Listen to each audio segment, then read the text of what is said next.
Hello everyone, today we'll be learning about the sinking of the RMS Titanic. Construction of the Titanic began on March 31st, 1909 in Belfast, Ireland. The ship's financers were coming from J.P. Morgan, an American banker who owned the White Star Line's shipping company. When the Titanic was built, it was the world's largest passenger ship and could hold around 3,500 persons. The ship was also the most lavish and grand ship to date in terms of decor and technology. Getting a ride on the Titanic was not easy, however. The ship itself was massively expensive to ride. The most expensive package cost $4,375 in 1912, which today would be around $100,000. The Titanic was equipped with 20 lifeboats, which was more than law required at that time. Even so, only about one-third of the boat's capacity could be saved using these lifeboats. The Titanic was deemed seaworthy and set sail for New York City from Southampton, England on April 10, 1912, with 2,223 people aboard. The first bit of the journey was smooth sailing, but the captain began receiving information about icebergs along the ship's path. The messages were not relayed to those in charge of steering the boat. It was on April 14th around 11:40 p.m. when the ship was traveling just south of Newfoundland, Canada, when the ship's lookout spotted directly in their path an iceberg. Despite efforts to turn the Titanic off course, the iceberg ripped down the starboard side of the ship and the ship began to flood. Just after midnight, lifeboats were prepared and a distress call was sent out. The closest ship to receive the distress signal was 4 hours away, and this was too far away to save all the passengers of the Titanic. However, the closest ship to the Titanic was the RMS California. It was only minutes away, but its radio operator had gone to bed for the night and did not receive the Titanic's distress call.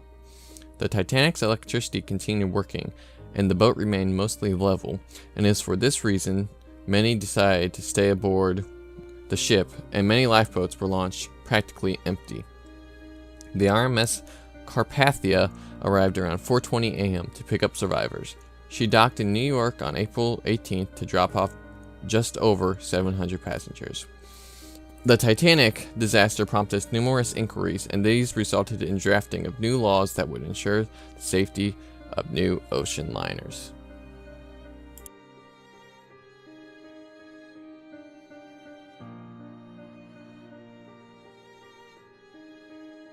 The Titanic disaster has left us with several important historical legacies. The International Iceberg Patrol was created due to the Titanic, and now there must be at least 25% more room in lifeboats than there are people on board the ship. After the sinking of the Titanic, it became mandatory for ships to carry wireless telegraph machines with radios eventually taking their place. Radios had to be manned at all times, and working long shifts with little radio contact became a dull exercise.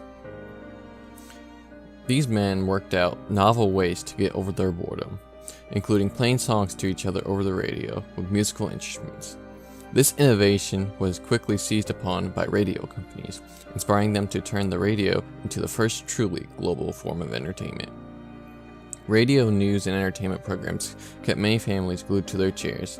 This form of entertainment became the blueprint for the development of television, movies, and the internet. It would be hard talking about the Titanic without mentioning its cultural significance. Titanic has had a prominent role in pulp culture ever since its 1912 sinking, and has remained an object of public fascination. Numerous books, plays, films, songs, poems, and artwork have been the product of this admiration. The Titanic was also the inspiration for one of the most famous films of all times. James Cameron's 1997 movie Titanic is a modern pop culture icon and is still one of the most popular works of motion picture history. The Titanic also provided us with several lessons. It demonstrated unprecedented capabilities of human watercraft engineering and also uncovered fatal flaws in ship design and safety. In 1898, 14 years before the actual RMS Titanic tragedy, an American author wrote a novel called Futility, Morgan Robertson's novel about the British cruise ship named Titan. The Titan set sail on her maiden voyage in April. As the storyline goes, the ship struck an iceberg in the North Atlantic and sank, going down with the passengers and the crew members. The tragedy similarities to the actual event are astonishing and creepy, as we just learned the Titanic sank in the very early hours of April 15, 1912, in the icy and iceberg-filled waters of the North Atlantic. Now here is a bonus fact for you. The Titanic cost $7.5 million to build. In today's dollars, that would amount to almost $170 million. In 1997, the movie Titanic cost more than $200 million to make, or nearly $300 million today. In 1997 or now, the movie cost more to make than the ship itself. By the way, the movie made over $1.8 billion at the box office.